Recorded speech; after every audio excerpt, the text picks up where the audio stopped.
The night sky stretched endlessly above Earth, filled with distant stars that had long since burned out.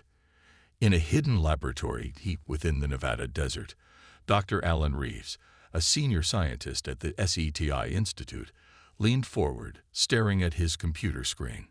His hands trembled slightly as he adjusted his glasses. The signal had come again, faint but unmistakable. For weeks, the SETI team had been receiving strange transmissions from deep space. At first, they thought it was just cosmic noise, the usual interference from space debris. But this was different. It had a pattern, a desperate, repeating pattern. Alan called Sophia Carter, his assistant, her voice filled with urgency. "It's the same coordinates again. The signal is getting weaker." Alan nodded, his mind racing. He had spent his life searching for proof that humanity was not alone. And now, finally, something was reaching out. But the signal wasn't just a greeting. It was a distress call. The message, after weeks of decoding, revealed one chilling phrase. "Help us. We are abandoned. We are dying." The words sent a shiver down Alan's spine. He turned to the team. "This isn't just a random signal. Someone, or something, is asking for help. And if we don't respond, they might not survive. A race on the brink of extinction." Light years away, a massive broken spaceship drifted through the cold void of space. Inside, the last survivors of the Vorlons, an alien species once proud and powerful, huddled together in dimly lit corridors. Their leader, Commander Kaler, stood near a flickering holographic map, his violet eyes scanning the dying systems of their failing ship. Their food supply was almost gone. Their oxygen levels were dropping. The Vorlons were once rulers of a thriving empire, but now they were nothing more than refugees in the endless dark. "We sent the signal again," said Laura, the chief scientist. "But I fear it will be too late." Kaler clenched his fists. "We cannot give up. If the Terrans received our message, they may be our only hope." Their exile had been swift and merciless.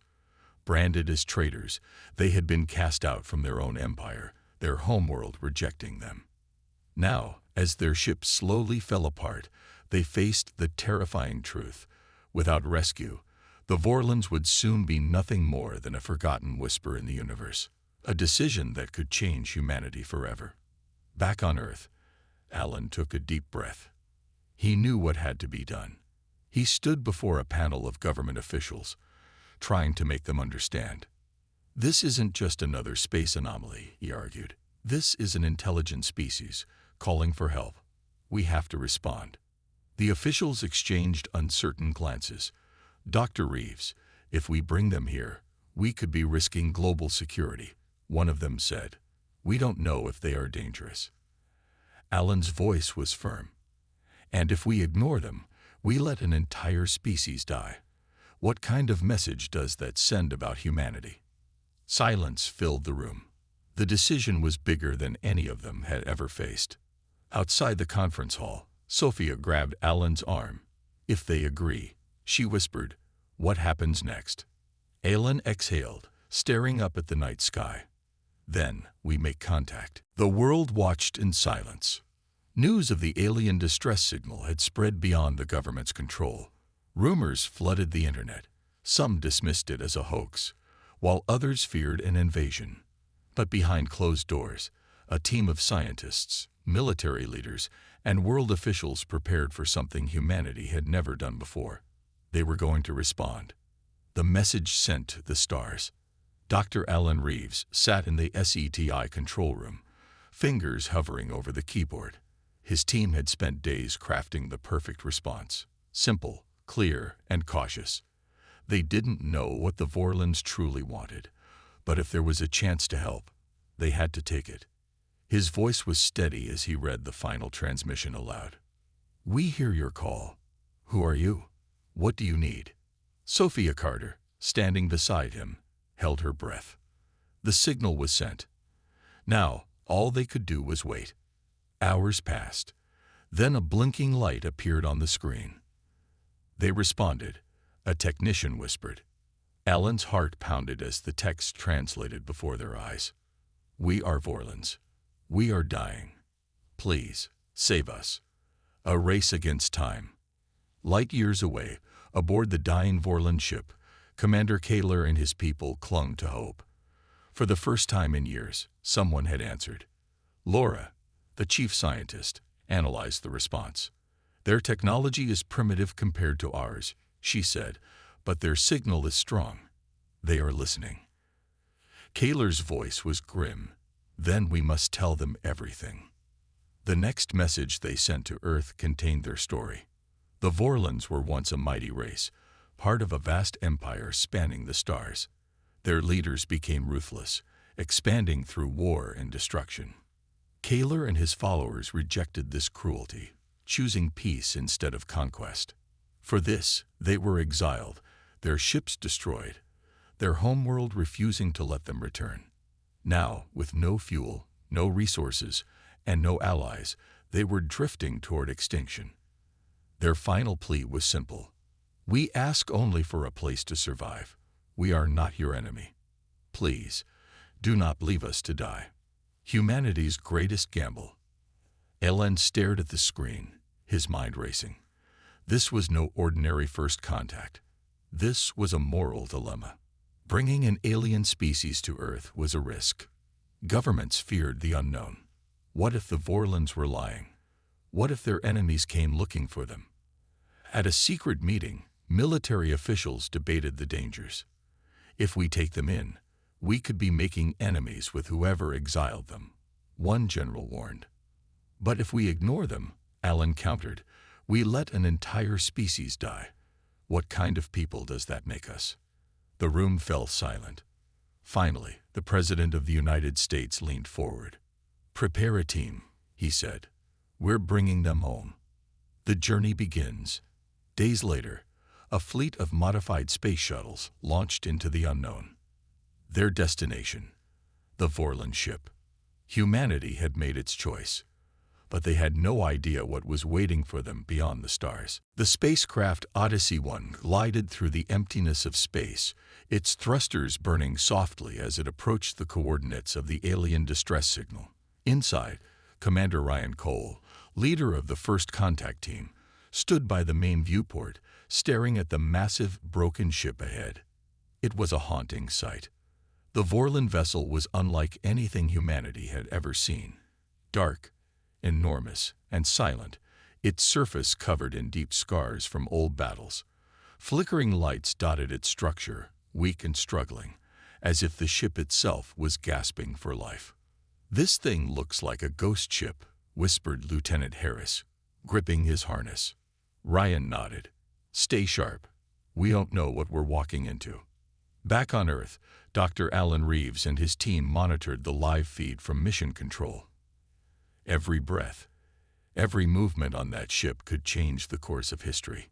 Then, a voice crackled through the radio. Alien, weary, but clear. "Terrans, you came." The first face of the unknown. The docking process was slow, careful. When the airlocks finally connected, a wave of cold, stale air filled the human shuttle. The Vorlon ship was dying, just like its people. Commander Ryan stepped inside first. His flashlight beam swept over the dark metallic walls, revealing alien symbols, broken screens, and empty corridors. Then, shadows moved ahead. A group of tall, thin figures emerged from the darkness. Their skin was pale violet, their eyes glowing faintly in the dim light. They wore tattered uniforms, once regal, now ruined by time and suffering. One of them stepped forward. His presence commanded respect. This was Commander Kaler, leader of the last Vorlons. Ryan took a deep breath, then raised his hand in a universal gesture of peace. "Commander Kaler, I'm Ryan Cole of Earth. We received your message. We're here to help." Kaler studied him for a long moment, his alien expression unreadable. Then, with a slow nod, he said, "Then you are not like the others." Ryan frowned. "What do you mean?" Kaler's voice was heavy. "We sent calls for help before. Others heard us. They did not come to save. They came to hunt. A cold chill ran through the team. Not alone in the dark, Ryan exchanged a tense glance with his crew. Who hunted you? Kaylor turned toward a cracked control panel and activated a flickering hologram. The image showed strange, black warships, angular, sharp, and terrifying. Predators of the void. We were exiled by our own kind, Kaylor explained. But we were not left to drift alone. The silence came for us. They have hunted us across the stars, finishing what our empire started. Ryan's pulse quickened. Are they still following you? Kaylor's expression darkened. Yes. Before Ryan could respond, alarms blared inside the human shuttle. A frantic voice from Mission Control shouted over the comms. Commander, multiple unidentified ships just appeared on our long-range scanners, closing in fast. Ryan's blood turned to ice. They weren't alone. And whoever was coming, they weren't friendly. Red warning lights flashed inside Odyssey 1 as the alarm blared across the communication system. Commander, we have incoming hostiles. 3 unidentified ships closing in fast. ETA, 5 minutes. Commander Ryan Cole's heart pounded.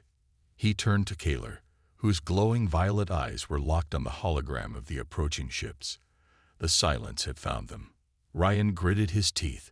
We need to undock. Now. Kaylor hesitated. If you leave us, we will not survive. Ryan looked at his crew.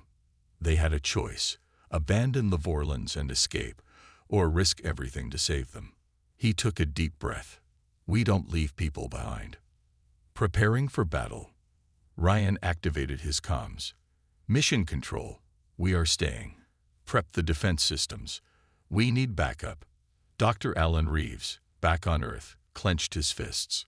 Understood. We'll launch reinforcements, but it'll take time. Hold the line. The Odyssey 1 crew rushed into action, sealing the airlock and helping the Vorlons stabilize their failing ship. Lieutenant Harris scanned the control panels. Their weapons are dead. Shields are failing. They won't last in a fight. Kaylor's expression was grim. We never stood a chance. Ryan's radio crackled. Commander, enemy ships are locking onto us. They're charging weapons. The first shot. Outside, the black, predatory warships of the Silence loomed closer. They had no markings, no signs of communication, just cold, merciless killers. A blinding beam of energy ripped through the void, aimed straight at the Vorlon ship. Boom! The vessel shook violently, sending Ryan and Kaylor crashing to the floor.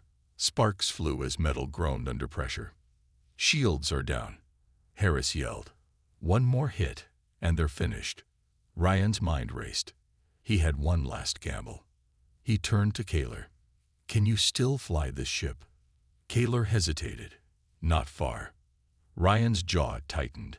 We don't need far. Just enough to move. Escape or extinction.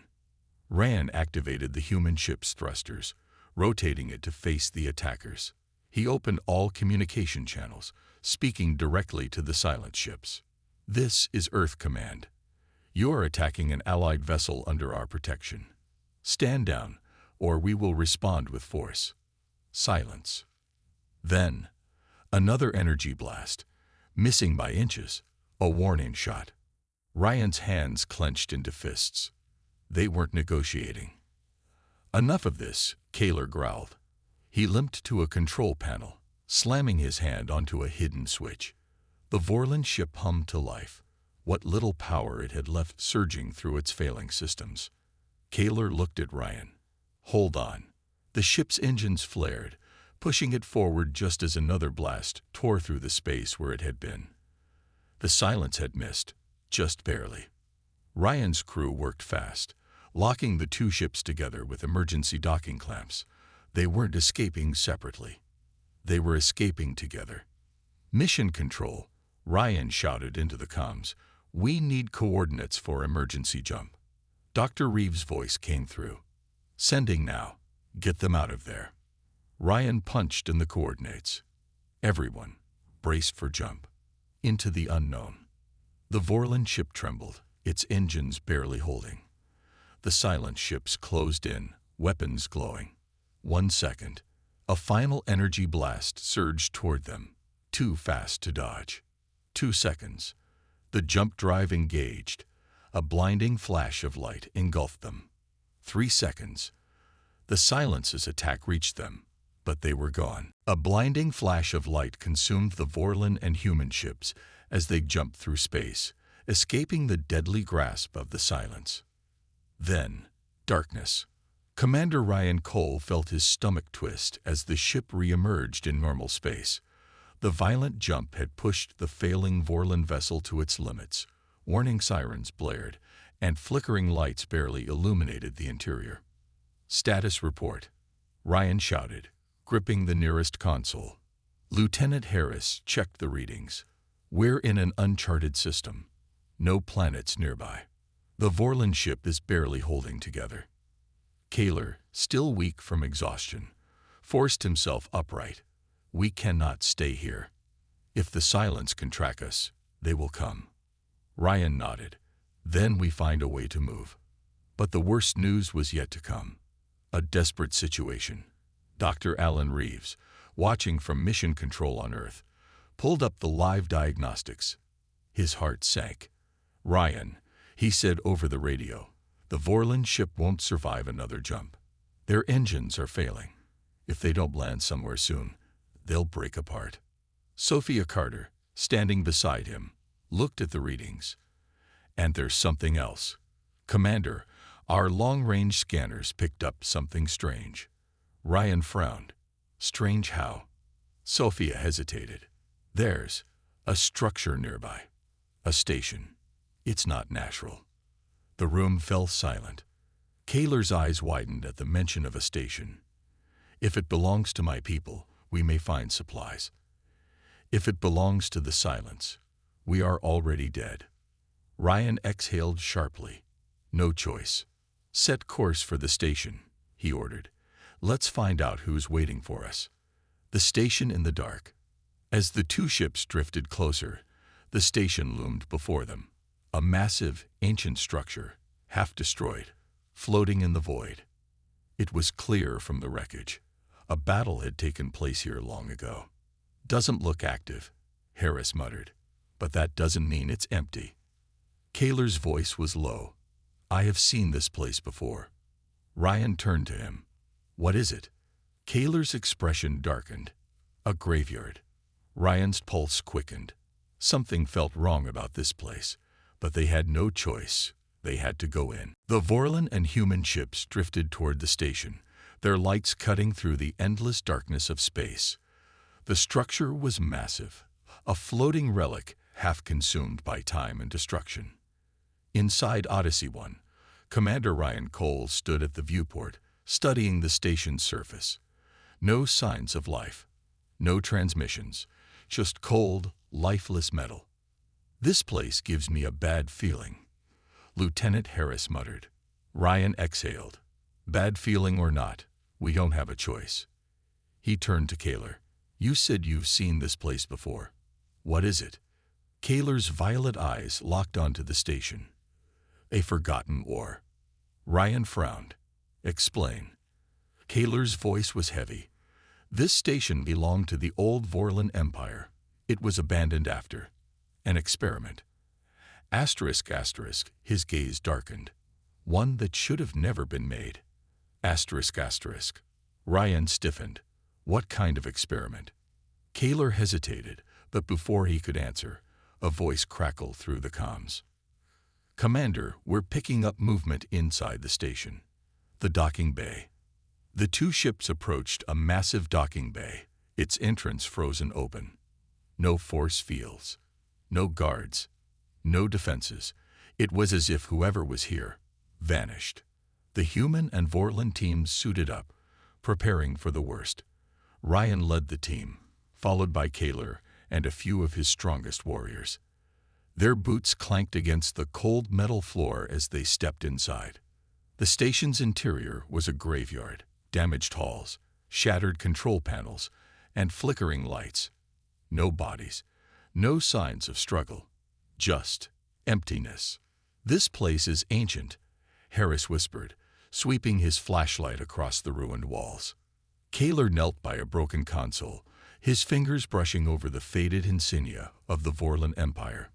"This was once a research facility," he murmured, "but it was erased from our history. I never knew why." A loud clang echoed from deeper inside the station. Everyone froze. Ryan raised his weapon. "Something's here." The first sign of horror. Slowly, they followed the sound through the dimly lit corridors. The deeper they went, the colder the air became. Metal creaked. Shadows stretched unnaturally. Then they saw it. A massive door, covered in deep claw marks. The reinforced steel was bent outward, as if something had broken out rather than in. Kaler's breath hitched. His voice was barely a whisper. "No, they didn't." Ryan turned to him. What the hell was this place really for?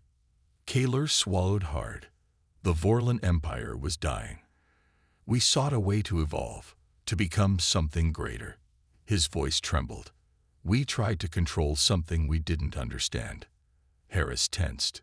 "Control what?" Kaler turned to him, his face pale. "A life form. One that should not exist." Ryan's stomach twisted. They weren't alone on this station. Then, in the distance, something moved. A low growl echoed through the ruined corridors. Commander Ryan Cole's grip tightened around his rifle. Something was here. Kaler's violet eyes were locked on the massive clawed door, his expression full of fear. "We should leave. Now." Ryan didn't argue. "Fall back. Move fast, but quiet." The team turned, stepping carefully through the wrecked hallways. Every breath felt too loud.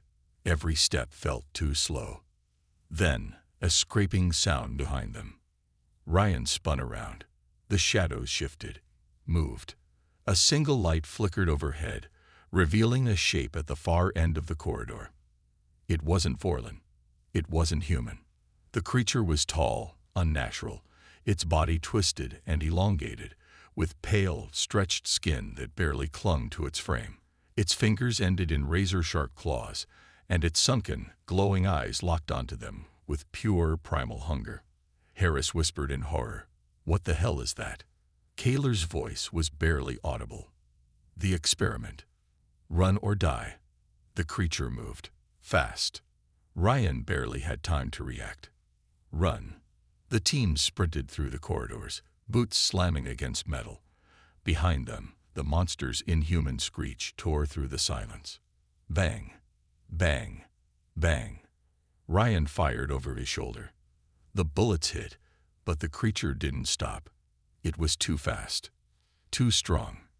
"Go, go, go," Ryan shouted as they rushed back toward the docking bay. A Vorlon warrior wasn't fast enough. A clawed hand lashed out, pulling him into the darkness. His scream was cut short. Kaler didn't look back. His face was grim. He had seen this before. The final escape. They reached the docking bay. Harris slammed the control panel, forcing the massive airlock to begin sealing. The creature was seconds behind them. Ryan turned, raising his rifle. One shot. One chance. As the monster lunged, he fired at the control panel behind it. Boom. An explosion ripped through the corridor, sending fire and debris engulfing the creature. It shrieked, its unnatural form burning as the doors slammed shut. Silence. Ryan staggered back, panting. "Status." Harris checked the console. "We're clear, for now." Kaler turned to Ryan. "That thing cannot be left alive." Asterisk, asterisk. His voice was cold. Asterisk, asterisk. "If it escapes, it will hunt. It will spread." Asterisk, asterisk. Ryan nodded. "Then we finish this. One last mission." Back on Odyssey 1, Dr. Alan Reeves watched as Ryan's team boarded. His voice came through the radio. "Commander, what did you find in there?" Ryan exhaled. "Something that should have never existed." He turned to Kaler. "We need to destroy this station." Kaler agreed. "It should have been done long ago." Mission Control's voice crackled in. You're not going to believe this, but long-range scanners just picked up something. The silence. They're coming. Ryan's heart pounded. They were out of time. He looked at his crew. One last mission. Prepare the explosives. The end, or a new beginning. As the countdown to destruction began, the question remained, was the experiment truly dead, or had something escaped before they arrived?